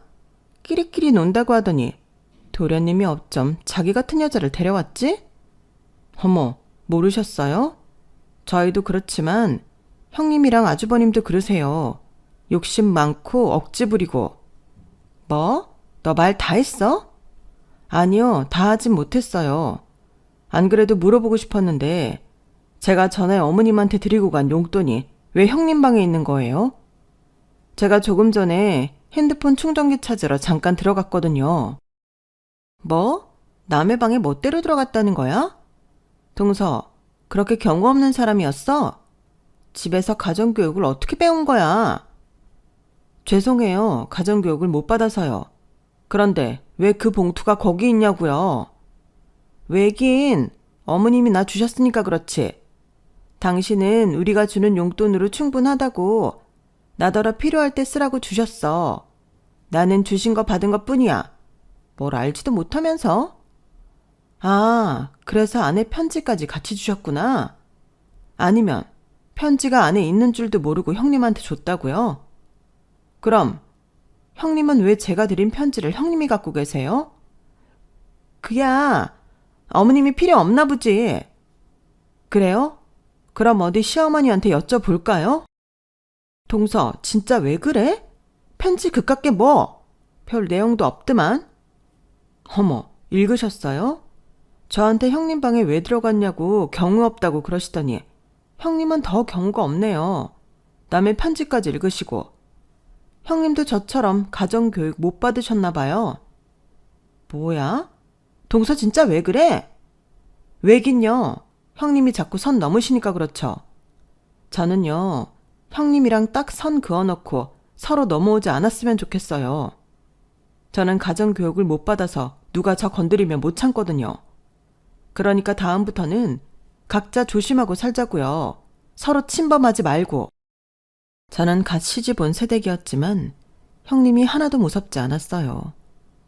저한테는 남편이 있고 또 저를 예뻐라 해주시는 어머니가 있으니 저는 제가 하고 싶은 대로 최대한 경우에 맞게 행동할 생각이었는데 선을 먼저 넘은 건 형님이라 제대로 초장에 제가 어떤 사람인지 각인시켜 주고 싶었어요. 그래서 더 일부러 지지 않고 형님에게 할 말 다 했는데 그 이전에 남편이 늘 하는 말이기도 했어요. 참을 필요 없으니 저더러 하고 싶은 대로 다 하라고 했는데 어쩌면 남편은 이런 일을 예상했는지도 모르겠네요. 그렇게 첫 단추부터 껄끄러웠던 형님과 저였는데 눈에서 레이저를 쏘든 말든 저는 시어머니 일을 돕고 또 챙기며 제 할 도리를 했어요. 그리고 남편 역시 사사건건 시비를 거는 아주버님을 무시하며 시어머님을 챙겼는데 문제는 시어머니셨어요.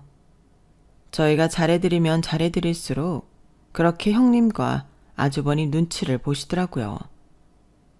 그래서 왜 그러시냐고 이 집의 어른은 시어머니시니 그러지 말라고 말씀을 드렸는데 시어머니는 제 손을 잡고 이렇게 말씀하셨어요.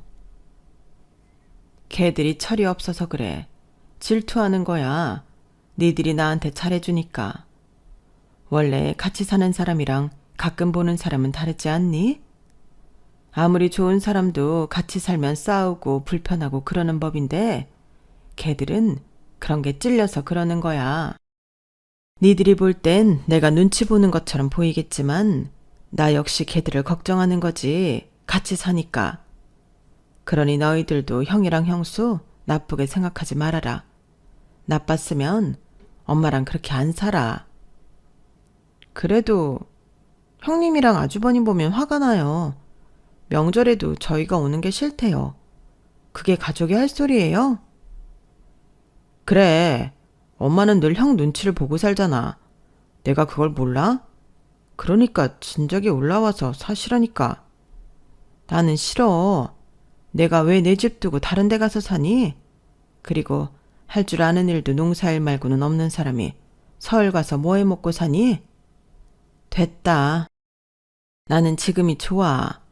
그리고 니들하고도 이렇게 가끔 보는 게 좋고. 저는 저희에게 가끔씩만 보자고 말씀하시는 시어머니를 보며 미친 듯이 안쓰러워 마음이 울렁거렸어요. 딱 봐도 형님과 아주버님은 시어머니한테 잘해주는 사람들이 아닌데 왜 저렇게 끼고 도시는 건지 답답해하던 남편의 마음이 이해가 가더라고요. 하지만 당사자인 시어머니가 싫다고 하시고 또 저에게 가끔 보자고 하시니 이 또한 우리가 마음대로 할 수 있는 게 아니었고 저랑 남편은 어쩔 수 없다며 어머님 마음 불편하게 하지 말자고 이야기를 나눴는데 그러면서 제 마음속에도 어쩌면 내가 나서서 시어머니를 모시자고 해야 할 수도 있겠구나 하는 생각을 했어요. 그래서 남편한테 슬쩍 우리가 어머니 모시고 살까? 형님이랑 아주머니랑 합의 보면 어머님도 올라오시겠지 라고 말을 건넸는데 남편이 깜짝 놀라며 말하더라고요. 자기 정말 그런 생각을 했어? 우리 아직 신혼인데 어떻게 그런 생각을 했어? 몰라. 나도 내가 이런 말을 직접 할 수 있을 거라고 생각하지 않았는데 어머니 뵙고 올 때마다 마음이 안 좋아서. 어머님이 일단 좋으신 분이잖아. 그렇게 말해줘서 고마워. 근데 그 말까지는 하지 말자. 나도 마음 같아서는 그러고 싶은데 형이랑 형수가 절대 우리 엄마 놓아주지 않을 거야. 엄마가 가진 재산을 전부 넘겨받으면 몰라도 그럴 리가 없지. 그냥 그거 다 줘버리면 안 돼? 어차피 욕심도 없다며. 글쎄, 지금 마음은 그런데 또 모르지. 그리고 그것보다도 엄마 걸 그렇게 형한테 주고 싶지 않아. 그럼 엄마는 아무것도 없는 거잖아. 그래도 지금은 재산들이 전부 엄마 명이라 형도 형수도 함부로 못하는 건데. 남편은 저 말을 하면서 답답했는지 한숨을 푹 하고 쉬었어요. 솔직히 제 입장에서는 이미 함부로 하고 있는 것 같았는데 남편은 그 이상의 나쁜 짓도 할 수 있는 인간들이라며 그 얘기는 이제 그만하자고 하더라고요. 가족이라는 게 다른 집들은 따뜻하고 의지할 수 있는 그런 울타리라면 남편과 저에겐 가족은 참 어려운 것이었어요. 어릴 때부터 온전한 가정에서 보호받고 자라지 못해서인지 둘 다 어떻게 사는 게 화목하게 사는 건지 몰랐었죠.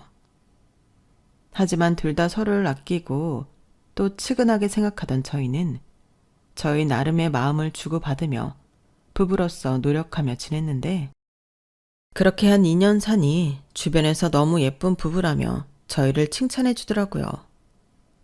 그런 말을 들으니 어쩐지 우리가 잘 사는 것만 같고 그렇게 뿌듯할 수가 없었는데 그러다 생각지도 않은 큰 문제가 발생했어요. 글쎄 시어머니가 가족들 몰래 당신 명의로 되어 있던 상과 논 밭들을 전부 팔았다고 했는데 그 돈도 없다고 하셨답니다. 사실 그 얘기를 전해 듣고 저희도 많이 당황했는데 시어머니는 언제 왜 팔았는지 그리고 그 돈은 어디로 갔는지 입을 꾹 다무셨어요. 다 필요한 곳이 있어 팔아서 썼다고만 하시는데 평상시 시어머니가 하시는 행동이 아니기에 저희 부부도 아주버님과 형님도 황당하기만 했어요.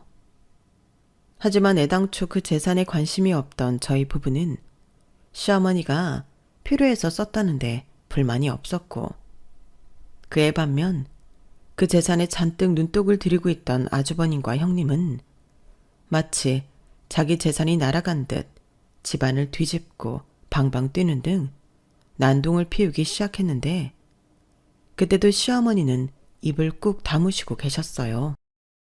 저희 부부도 형님이 빨리 내려오라고 해서 갔다가 그 모습을 눈으로 직접 봤는데 평상시 아주버님과 형님의 눈치를 살피던 시어머니는 그날만큼은 큰 바위처럼 미동도 하지 않으시더라고요. 그래서 제가 조심히 다가가 어머니 무슨 일 있으셨어요? 그래서 돈이 필요하셨던 거예요? 라고 물었는데 시어머니는 그때도 아무 말씀을 안 하셨고 아주버님과 형님은 답답하다며 소리까지 빽 질렀는데 형님이 그러셨어요. 내년에 우리 진우 영어 유치원 보내려고 했는데 이게 뭐야? 이참에 나도 이런 시골살이 그만하고 시내 아파트 사서 나가 살려고 했는데 이게 뭐냐고. 어머님이 다 망쳤어요. 책임져요. 그래서 그 판 돈은 어디에 있냐고요. 입이 있으면 말씀 좀 해보세요. 형님은 거의 마당을 뒹굴며 울기 시작했어요. 그 모습이 차마 뭐라고 표현할 수 없을 정도로 처참했는데 어머니는 아무 말씀도 하지 않으시고 뭘 어떻게 해야 할지 모르겠더라고요. 그건 남편도 마찬가지였어요. 남편은 계속 시어머니를 보고 있었는데 예전과 달리 굳건한 모습을 하고 있으니 남편도 뭐라고 하지 못하는 눈치였어요. 그러자 아주버님은 극단적인 행동을 하기 시작했는데 집안의 물건을 하나씩 가져와 마당에 던지기 시작했고 급기야 이 집이라도 받아야겠다며 시어머니더러 나가라고 소리를 질렀는데 그땐 남편이 나서서 아주버님을 말렸어요. 형, 그만해. 엄마도 사정이 있어서 그랬겠지. 야, 너 안 비켜? 나는 지금 내 인생을 모두 도둑 맞았어. 난 내 건 줄 알고 내 인생 바쳐 일했는데 남 좋은 일만 했다고. 지금 네가 내 속을 알아? 저 노인네가 나를 이용했다니까. 그럼 내가 일한 돈이라도 내놔야지. 그러니까 너 저 노인네 데리고 내 눈앞에서 사라져라.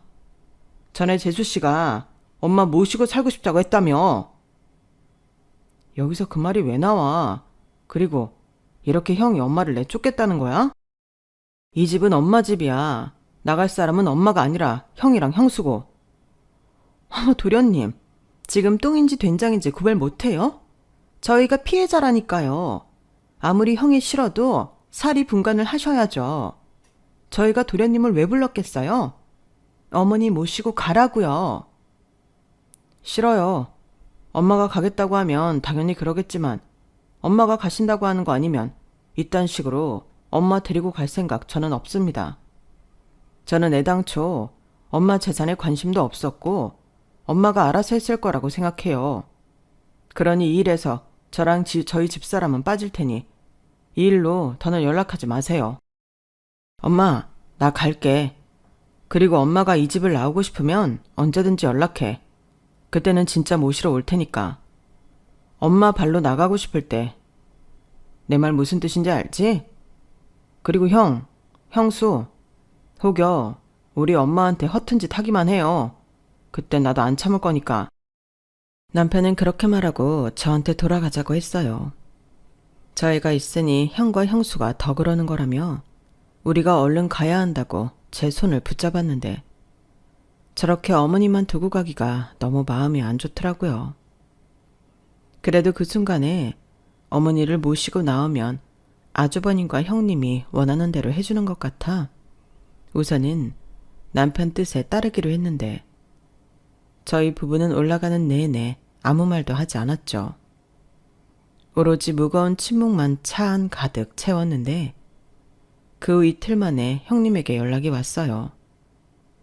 시어머니에게 아무리 물어보고 부탁을 해도 시어머니가 입을 열지 않으신다며 자기랑 자기 남편은 너무 억울해서 이렇게는 못 산다고 했고 지금까지 산 세월이라도 보상받아야겠다며 어머님 살고 있는 집을 넘겨받기로 했다고 했는데요. 그러면서 싫든 좋든 시어머니는 앞으로 저희 부부가 모셔야겠다며 자기들이 시어머니를 모시고 저희 집에 오겠다고 했어요.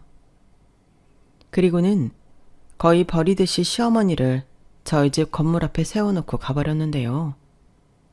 제가 연락을 받고 부랴부랴 집으로 오니 시어머님이 허망한 듯 저희 빌라 건물 앞에서 쪼그리고 앉아 하늘을 보고 계셨어요. 저는 지금도 그 모습을 잊을 수가 없는데 그 모습을 보자마자 눈물이 터져버렸죠. 마치 어린아이가 길을 잃고 헤매다가 엄마를 발견한 것 같았는데 그래서 달려가 시어머니를 와락 안았어요. 그리고 이젠 싫다고 하셔도 무조건 저희랑 살아야 한다고 울면서 말했는데요. 시어머니는 그때 제 등을 쓸어주시며 울지 말라고 알겠다고 또 고맙다고 울면서 말씀하셨어요. 그리고 그날 저희 집에 오시자마자 어찌나 잠을 고운하게 주무시던지 저녁 식사 때가 되었는데도 깨울 수가 없었는데 남편은 깨우자고 했지만 저는 하지 말라고 말렸네요.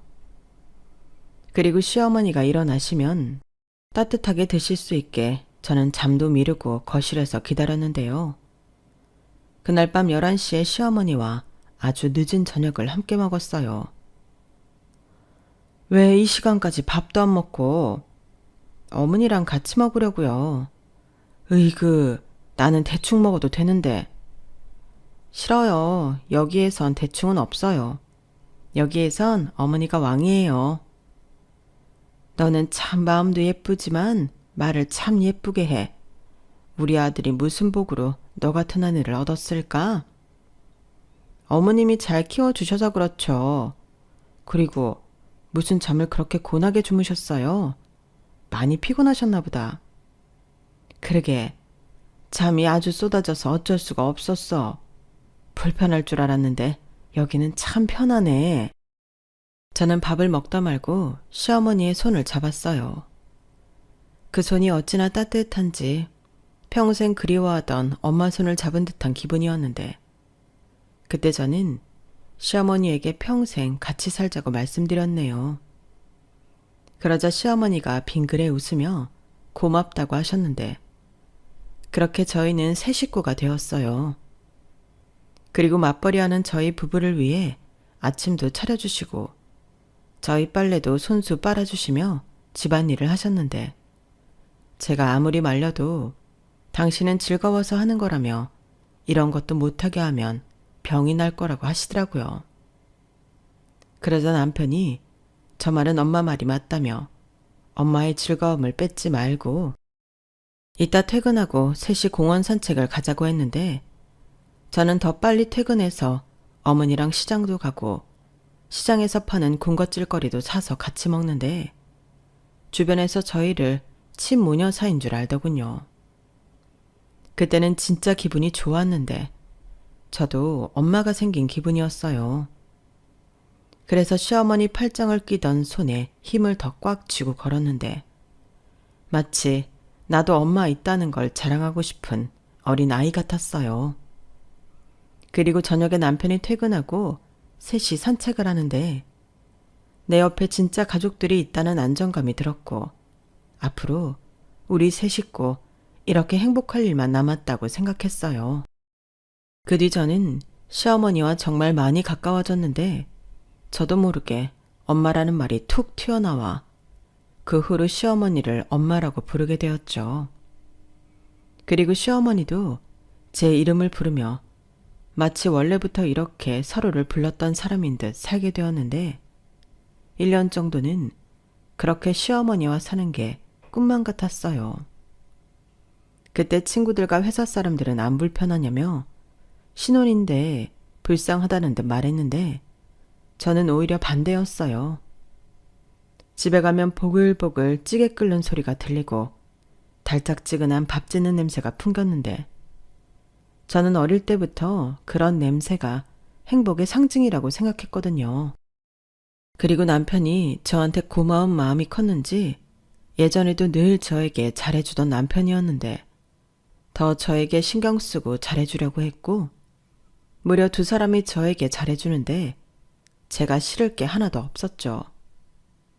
게다가 시어머니는 저희 집에 오신 후로 얼굴이 활짝 피었는데 서울에서는 못 산다고 하셨던 시어머니는 걱정과 달리 서울살이에 잘 적응하셨어요. 시장을 다니며 인사를 나누시는 분들도 생겼고 하나를 알려드리면 금방 따라 하셨는데 나중엔 이렇게 좋을 줄 알았으면 진작에 올라와 살 걸 그랬다고 농담까지 하셨어요.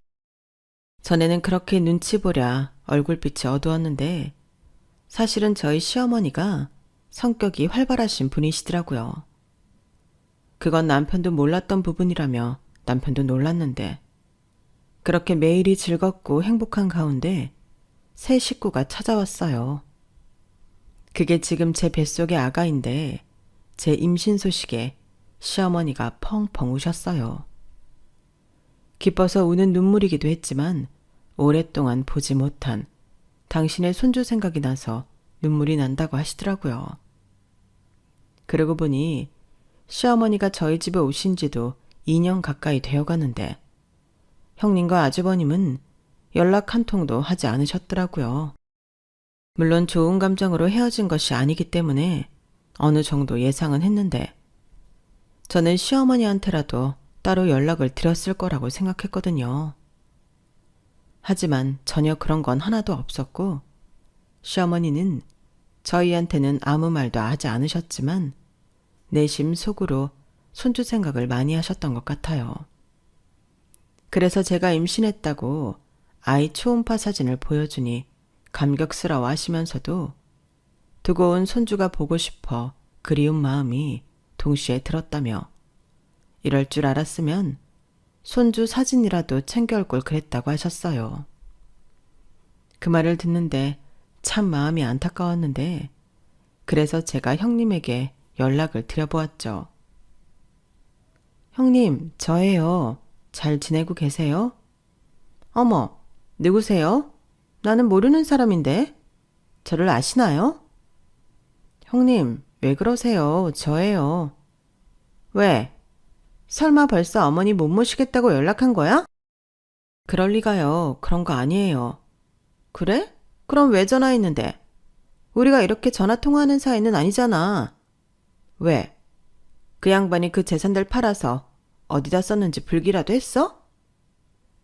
형님은 아직도 그 일 타령이세요? 그런 게 아니고 진우 괜찮으면 제가 며칠 데리고 있어도 될까요? 뭐? 동서가 우리 아들을 데리고 있겠다고? 왜? 그게 어머님이 진우를 많이 보고 싶어 하거든요. 형님이 명절도 안 오시고 그러니까. 아니, 동서 같으면 거길 가고 싶겠어? 그 양반이 우리한테 뭔 짓을 했는데. 그리고 나는 내 아들 보여주고 싶은 마음 없어. 손주 얼굴 보고 싶으시면 그거 판 돈 내놓으라고 해. 나는 지금도 그때 일을 떠올리면 피가 거꾸로 솟아. 내가 이 시골 바닥에서 그거 하나 기대하고 참고 살았는데 어머니도 나한테 그러면 안 되는 거야. 용건 끝났지? 난 동서 얘기 못 들은 걸로 할 테니까 그 양반한테 전해. 손주 얼굴 보고 싶으시면 그거 팔아서 어디다 썼는지 까고 돈 달라고. 형님. 형님은 시간이 지났지만 감정은 전혀 변하지 않았어요. 그리고 자기 아들을 무슨 인질처럼 보고 싶으면 돈을 가져오라고 했는데 혹시나 하는 기대감으로 전화를 한 제 잘못이었죠. 그래서 그 후로 시어머니에게 진우 얘기는 한마디도 하지 않았는데 입제 초음파를 처음 보는 날 저희 부부는 시어머니를 모시고 산부인과를 찾았어요. 시어머니는 이런 건 처음 본다며 신기해 하셨는데 또 눈가에는 벌써 눈물이 고여 있으셨어요. 그리고 성별이 딸이라는 걸 알았을 때는 남편이 제일 좋아했는데 저희 남편이 딸바보가 되는 게 꿈이었거든요. 그리고 그날 저녁 시어머니는 저희 부부에게 고백할 것이 있다며 거실에 앉히셨는데 저에게 통장 하나를 건네셨어요. 저는 이게 뭔가 하면서도 설마 하는 생각이었는데 통장을 열어 확인해 보니 저는 입이 떡 벌어져 시어머니를 쳐다봤죠. 그러자 남편도 궁금하다며 통장을 가져가 봤는데 남편도 많이 놀라했어요. 하기사 자기 엄마가 그런 재산을 혼자 처분하고 그것도 모자라 그 돈을 혼자 다 썼다는 게 믿기지 않는다고 했는데 이렇게 통장에 넣어서 가족들을 감쪽같이 속였을 줄은 정말로 몰랐다 했어요. 나도 고민이 많았지. 근데 내가 이렇게 하지 않으면 내 앞으로 있는 건 전부 네 형이랑 형수한테로 갈 게 뻔한데 달리 다른 방법이 없었어. 나는 단 한 번도 그놈들한테 내 재산을 줄 마음이 없었거든. 그래도 그렇지. 이렇게 하려고 그 수모를 다 겪은 거야? 뭐하러. 나는 진짜 욕심 없었는데. 그건 네 마음이고 이건 내 마음이지. 네가 결혼하고 현정이 데려왔을 때 이렇게 해야겠다고 결심했다. 나도 그 집구석에서 할 만큼 했어. 네 형은 내 앞으로 있다가 자기한테 줘야 하는 재산이라고 생각하겠지만 이건 내 거지. 너도 알잖아. 엄마가 얼마나 마음고생 몸고생하면서 살았는지. 그래서 이건 온전히 내 결정으로 니들 주는 거야. 특히 너 말고 우리 며느리 주는 거다. 내가 정말 힘들고 어려울 때 내 손 잡아주고 내 옆에 있었으니까. 내 딸처럼 나를 챙겨줬으니까. 저는 시어머니의 말에 감정이 복받쳐 하고 싶은 말은 많았지만 그 어떤 말도 할 수 없었어요. 따지고 보면 저는 받기만 했을 뿐 해드린 게 없는데 이런 큰 선물을 받아도 되는 건지 나중에 무섭기까지 하더라고요. 그리고 만약 이런 사실을 형님과 아주버님이 아신다면 저를 잡아먹을 것이 분명했는데요. 그래서 처음엔 안 받겠다고 어머님이 편하게 쓰시고 나중에 남은 건 기쁜 마음으로 받겠다고 했는데 시어머니는 고개를 절레절레 흔드셨어요. 당신도 저희에게 큰 거 하나는 해주고 싶으시다며 가지고 있다가 필요한 데 쓰라고 하셨는데 남편이 일단 받아만 놓자고 저를 설득하더라고요. 하지만 기쁜 마음과 동시에 불안한 마음은 영 가시지 않았는데 결국 저의 불안한 예감은 적중하고 말았어요. 아주버님이 얼마나 집요했는지 시어머니의 재산 처분을 도와준 사람을 결국엔 찾았더라고요. 그리고 그분한테 둘째내 줄 거라는 소리를 들었다며 거의 눈이 뒤집혀서 저희 집에 쳐들어왔는데 부부가 세트로 눈을 까디집고 난리를 피웠어요. 전에도 마당에서 뒹굴던 형님이셨는데 저희 집에서도 그러실까 너무 싫더라고요.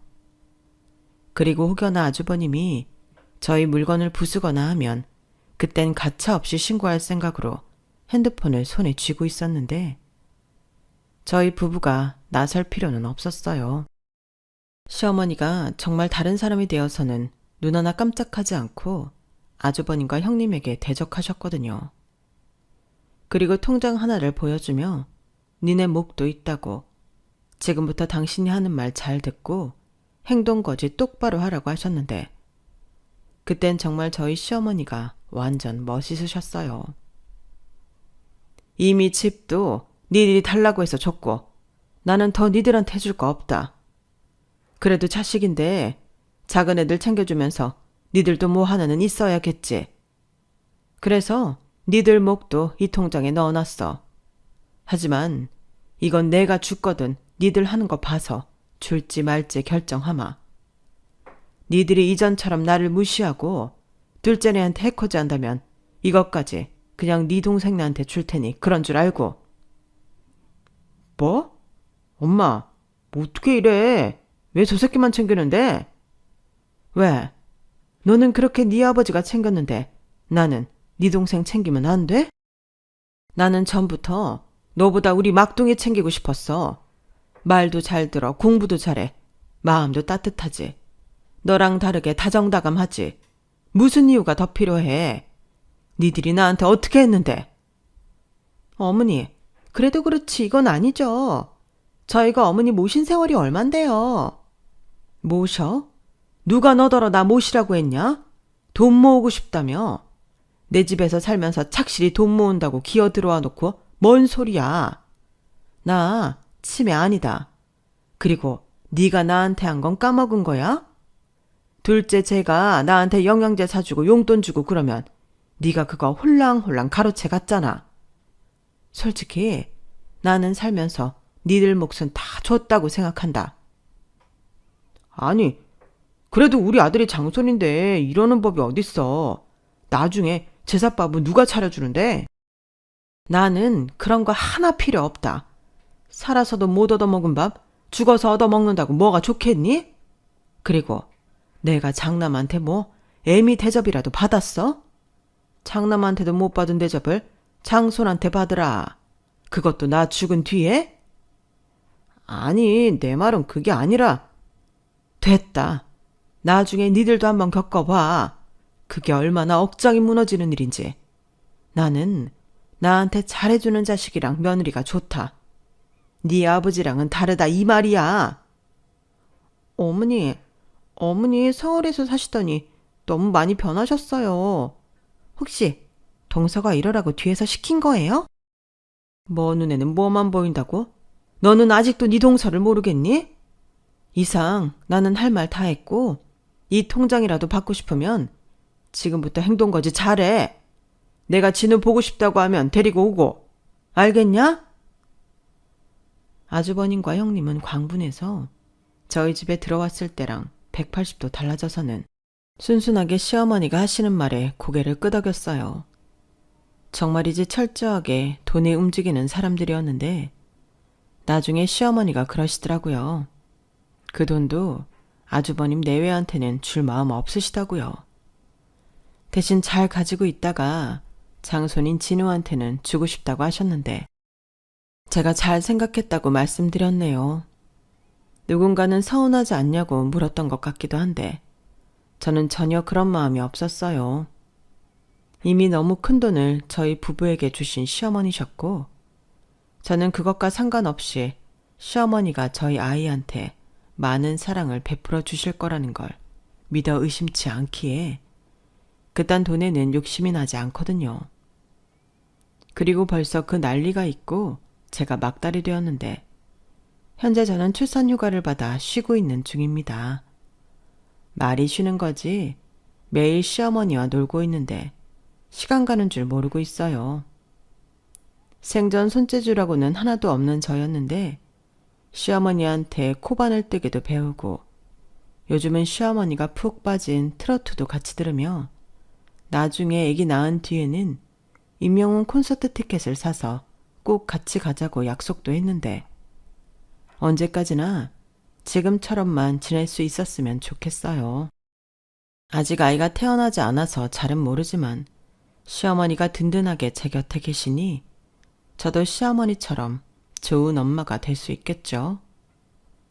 사실 결혼하면서 만약 내가 엄마가 된다면 나는 괜찮을까? 걱정한 적이 있거든요.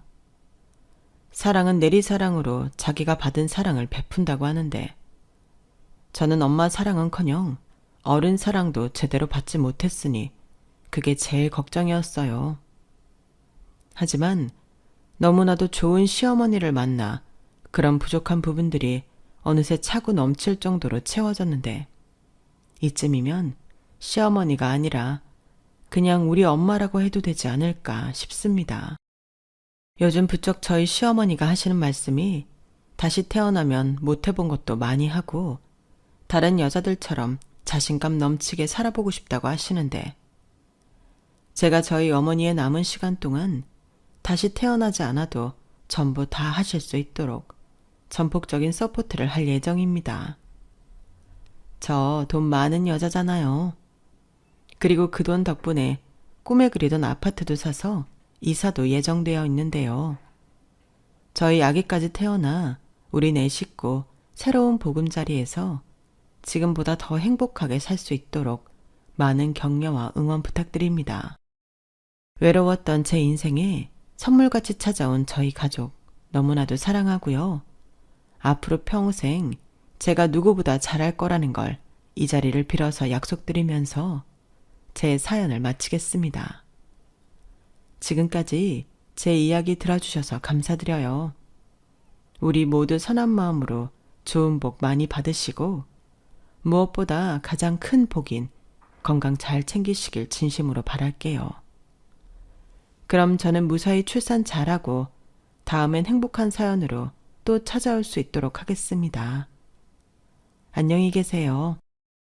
여러분, 사연 댓글에 응원과 현명한 조언 부탁드려요. 좋아요와 구독은 저에게 큰 힘이 됩니다. 오늘도 좋은 일 가득하세요.